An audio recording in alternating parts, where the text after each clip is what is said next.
So, last we spoke, we were talking about fuel, Yeah. home heating oil, inflation. When was it going to peak? Where are we at? What are we looking at? Uh, I can tell you whenever I go out to eat to meet with anybody at lunch, the majority of the time, there's a lot of seats empty in the restaurants. I read last week that 66% of Americans are living paycheck to paycheck. So that's two thirds, Yeah. right? Yep. Uh, so, I want to know the same answer I think that all the viewers want to know. Order volume is down. People are buying down at the grocery. They're not going out as often. They're being careful with every nickel. And fuel's still high, even though it's lower than where it was. Home heating bills are still astronomical, Yeah. right? I just fine. Yeah, I paid mine too. And I felt like I should have gotten dinner and a movie or something before it. So, in reality, where are we going from here, from your perspective? I'd love to have your opinion on what this means to us today. It's a very certain indicator that a recession is coming. And basically, how you interpret it, as I say, you almost always have long-term rates above short-term rates. And when the Fed does this, the markets are just saying, you went too far, Federal Reserve. We know you're going to slow down the economy now. You're going to slow it down almost certainly into a recession. That's what it means. And it's you rarely hear an economist say almost certainly or certainly, but it's a virtual certainty that we'll be having a recession this year. Hopefully not too long or too deep. Well, Um, for the last 9 months, we've been saying the recession's coming, and everybody said you can't use that term. There's a new definition. So is the well, recession defined when it hits the very bottom and then starts to climb up? right. So the old rule of thumb was two consecutive negative quarters of GDP growth, gross domestic product, economic growth. Right. That was a rule of thumb. It's not the official definition anymore by the people who decide it. It's much more broad, appropriately. I can't remember the exact verbiage, but it's something like a economic downturn spread across the economy, across a number of indicators for an extended period of time. So it's vague.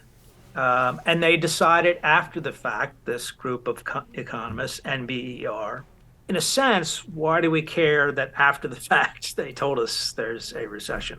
You know, we're living through it, and you can Today. see the drop off in consumption that we're virtually living through it now. That's again the biggest part of the economy. And the economy is just not going to be able to survive this full on assault the Federal Reserve is making. It had to because inflation was getting away, but it's going to kill the economy too. It's very hard to not do it that way. So that's what I see. So what else have you prepared for us? Well, the yield curve often gets pointed to as sort of the gold standard indicator, and it is, but there are some other ones here. And basically, the one on the left is the result of a phone survey where people say they're much more worried about the future than conditions now. That's the blue line. And when it goes negative, it means people are really worried about the future. And when they are, they're always right. Every time that blue line goes down, there's a recession. Here, here, here, here, here, and here. Another strong signal. Another one in the middle. It's a difference in the same survey asking, are jobs plentiful or are they hard to get? Well, in good times, it rises. Jobs are plentiful. Jobs are great. And then it peaks. And once it peaks and starts going the other way, well, there we are again in a recession. And this is part of the labor market softening. You see, you get the labor report, the employment report, and everybody says, wow, it's very strong. Recovering 200,000 jobs a month. Yeah, but you got to look under the hood. It's slowing down, and there are lots of other indicators like that one in the middle and the one on the right. That's jobless claims. That's where maybe the company you worked for went out of business or you got laid off. You go file for your unemployment insurance. That's that blue line. And every time it bottoms out, you can see there's a recession. And now this bottomed out in April of 2022. So there are really some strong leading indicators there. And here are the other signs of the labor market fading. This is the year over year rate of growth in the job market. You can see it's declined from 4.7% to 3% on a year over year basis. And the chart in the middle really is interesting because so many analysts and so many people are saying, why, what are you talking about a recession when we're growing so many jobs every month? How can you have a recession? My response is, that's the way it works. What I mean is, in the chart in the middle, every line is a recession. And again, you don't have to follow them through. And it starts a year before the recession. And at 0 month is when the recession begins and goes out another year.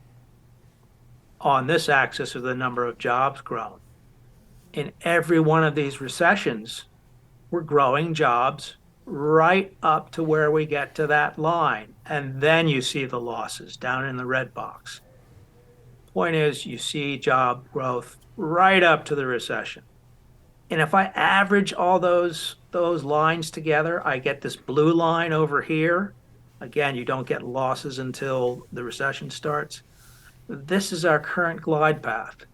And you can see it's pretty similar. So there's definitely a slowdown in the housing and the labor market. I've got some charts on the housing market as well that said as soon as the Fed said inflation is not transitory, mortgage rates went up, housing market fell to pieces. That's the most direct victim of the Fed first is the housing market because it's dependent on that mortgage rate. So there's weakness all throughout the economy and significant signs coming forward. This is a recession. They happen every 7 to 10 or more years. It's really ugly to live through. I've lived through several of them. There will be job losses, but we think this one is going to be shallow and relatively short. It's going to feel horrible, but then we'll come out the other side too. So I've got grim news, but it's we have to kind of keep it in a historical perspective. Another way to look at it is we're way overdue for one. What I mean, if it hadn't been for COVID, the last one was in 2008, and what is 2023 now, so 15 years. That's much, much longer waiting period between recessions. So we've been having it pretty good for a long time. Well, I can tell you, we've seen a lot just since the 1st of January. We've seen a lot of large number layoffs. Yeah, you see this in the tech sector in particularly because they were the ones that got aggressive on hiring right away. And this was a matter of COVID. So you have tech companies, well, Amazon, and Netflix, and Zoom, and telecoms all benefited from people being shut in. So they hired a lot of people, and now there's less demand for that sort of thing. They have to let people go now. It's pretty well concentrated in the tech sector, not entirely, but in the tech sector a lot. The job window is closing up. There's this listing on the Indeed job website. It's new listings, and it's going down, down, down, down. And job openings are going down. So those that potential employers are saying, I see a recession. Maybe I won't put so many job offers out there. That shows up on Indeed. So that employment window is starting to close. And you can see again in that chart in the middle, it's probably going to go negative in a few months. But it's going to be bad while we're we're at the bottom here. So it's going to be difficult, but it's not going to be that long as your prediction.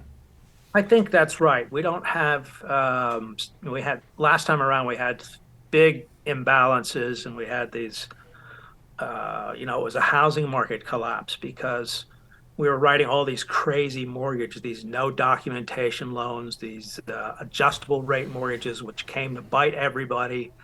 We don't have that now. So there's less, even though the housing market is under pressure, it's not going to collapse like that and cause chaos through the financial markets. So that's something that's good for us there. Leads us to think that there's a little bit more balance. Also, credit froze up completely in the Great Recession, and that was a huge concern. And this Fed is certainly being generous with credit. So we think it's probably going to be, 3 quarters or so, pretty mild. And the point of, you mentioned recession and whether it's at the bottom or not. And basically, what it means is I told somebody last time after I thought the recession was over, I said, the recession's over. And they thought, you're nuts. What do you mean the recession's over? Business conditions are terrible. I said, yeah, that's right. Business conditions are terrible, but they've stopped getting worse. That's what I mean when the recession's over. Think of going to the beach when the waves are coming in, that's the economy growing, and then it goes back, it recedes. It's a recession. And then when it starts to come back in again, that's the end of the recession. So that's what that term means. And people will be pretty irritated when we say the recession's over because things haven't gotten back to the way they were. But that's the technicality that irritates people, rightly so. You're predicting, and you can be wrong. It's okay. Even though you're never wrong, I'm going to say you can be wrong, but we're anticipating third to fourth quarter, seeing things start to pick up. Could be. Yeah, we've been thinking it's this quarter that we'll be starting to see negative numbers, and you can see we're pretty close on the consumption growth already. So if it's 3 quarters, it'll be the end of the third quarter when things start to clear up, and hopefully we won't have to come back from too low a level. As far as the recovery, the same things impact how fast we recover from Same interest thing. rate and all of those perspectives. Exactly. That's what the Federal Reserve should do when there's a recession is lower interest rates, and that will stimulate the economy. Trouble is, the Federal Reserve is always waits too long. And this Federal Reserve is always has been saying, we're going to wait until we're sure that we've killed inflation and they will have killed the economy at the same time.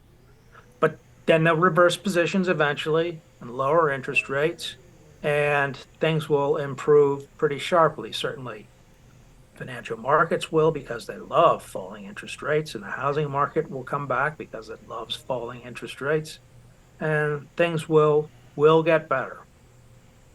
So for the most part, looks like we're going to be pointing down all through 23, staying at the bottom, and it does paint a picture for positives in 24.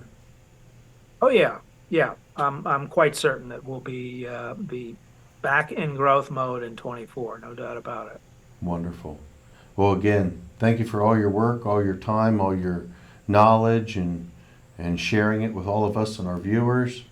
And look forward to having you on as soon as we can here as we get into quarter two.